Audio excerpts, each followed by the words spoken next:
შეერთებულ შტატებთან ურთიერთობების აღსადგენად პირობების შესრულების სურვილი ქართულ ოცნებას არ აქვს. სახელმწიფო პარტიაში არ არსებობს ღიად გამოხატული მზაობა იმ ნაბიჯების გადასადგმელად, რომელსაც ამერიკული დელეგაცია პარტნიორობისთვის ითხოვს და საჯარო განცხადებაშიც ახსენებს. პიტერ ანდრეულის ვიზიტის შემდეგ კობახიძე მედიასთან მეორედ გამოჩნდა და არც ამჯერად აქვს ახალი სათქმელი. თავარი რის საფუძველზე შეიძლება გადაიტვირთოს ურთიერთობები, ეს არის სამართლიან მიდგომებზე დაბრუნება.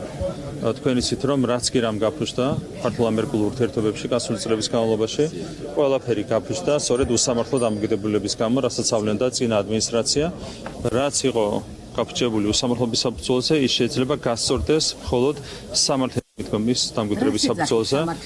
სამართლიანი მიდგომა არის ის, რომ ყველამ უნდა სცეს პატივი ჩვენს ეროვნულ ინტერესებს, ყველამ უნდა სცეს პატივი არჩევნების შედეგებს, ქართული ხალხის ნებას. ჩვენ აბსოლუტურად გახსნილი ვართ. გამოიდან სარჩელს ოპოზიციის აკრძალვა. ჩვენ აღქმაში ამ სარჩელის გამოტანას საუბარი მაგალითად იქნებოდა იმ უსამართლობის გაგრძელება, რასაც ხედავდით წინა ადმინისტრაციის მხრიდან.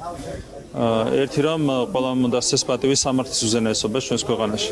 როდესაც საუბარია სარჩელზე, რომელიც შედის საქართველოს საკონსტიტუციო სასამართლოში, ყველა პატივისცემით უნდა მოიგიდოს შესაბამის პროცესს. არადაცხადია, რომ ურთიერთობის ძველ ნიშნულზე დაბრუნება უპირობოდ ვერ მოხდება. შტატების დელეგაციამ მკაფიოდ დაწერა, რომ ქვეყანაში ხელსაყრელი ბიზნეს გარემო და პოლიტიკური სტაბილურობაა მნიშვნელოვანი. ამ სტაბილურობის უზრუნველყოფაზე მთავრობას პასუხისმგებლობის აღება არ უნდა და ნაბიჯებს ოპოზიციისგან ელოდება. ბაიდენის ადმინისტრაციამ დააყრევინა რადიკალურ ოპოზიციას მანდატები და დღეს იმკიან იმას, სადაც შევიდნენ იმის გამო, რომ მოусმინეს არა ქართულ ხალხს, არა უცხოურ ქვეყნის ხელისუფლებას. შეიძლება ის, რომ მოუწევთ 2028 წლის 28 ოქტომბერს მონაწილეობა მიიღონ არჩევნებში და ის მანდატს, რომელსაც მიიღებენ, ვინც მიიღებს მონაწილეობას, იმ მანდატს ემ პატივი. დღამ ეტაპზე შეუძლიათ იჯდნენ სახლში და იზრუნონ იფიქრონ 2028 წელზე, ხა სხვა რა უნდა ქნა.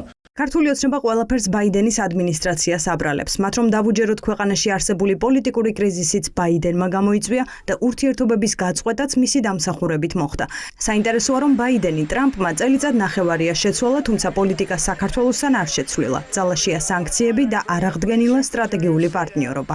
ამერიკის შეერთებულ შტატებმა ძალიან მკაფიოდ თქვა, რომ მას აინტერესებს თანამშრომლობა ჩვენ სახელმწიფოსთან, რომ მისი მიზანი ცხადია არის, რომ საქართველო არ იქნას დაკარგული, როგორც მნიშვნელოვანი სფერო ინტერესისა, მეგობრობისა და პარტნიორობისა, მაგრამ ეს არის ის სურვილი და მზაობა, რომელსაც ჭირდება თანმხედრი, შემხედრი ნაბიჯები ქართული ოცნების რეჟიმის მხრიდან. ასეთი ნაბიჯები არ გადადგულა და სანამ არ გადაიდგება, არანაირი სტაბილიზაცია არ მოხდება. ზოგადად ოცნებას უნდა ყოველთვის საერთაშორისო ურთიერთობებში საკუთარ დღის წესრიგს დააფუძნოს ორ სტრატეგიულ ქვეყანას შორის პარტნიორობა, სტრატეგიული პარტნიორობა თუ ურთიერთობა და საკუთარი წესებით, რა თქმა უნდა, ეს ვერ მოხდება.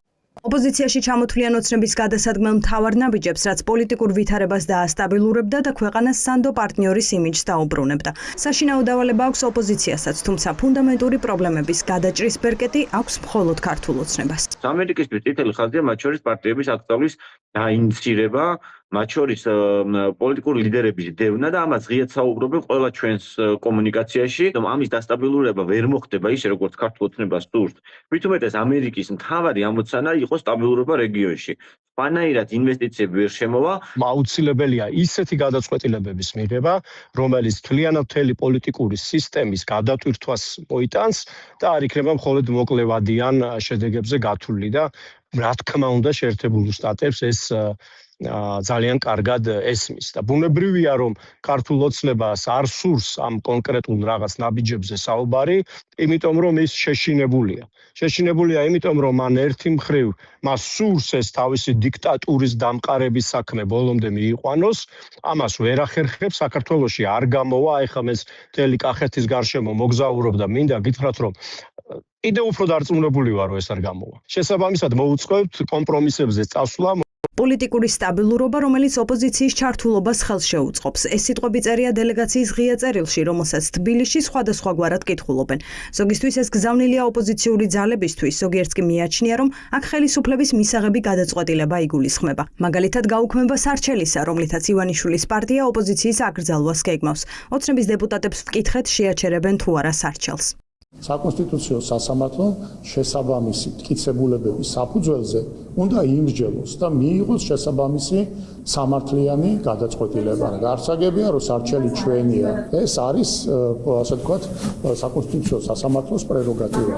ფაქტია, რომ ამერიკას საქართველოსთან პარტნიორული ურთიერთობების აღდგენის ინტერესი და მზაობა აქვს, თუმცა უპირობოდ არა. ახლა ყველაფერი ქართულ ოცნებაზეა დამოკიდებული, თუმცა სახელმწიფო პარტიამ კითხვები დღესაც ღიად დატოვა.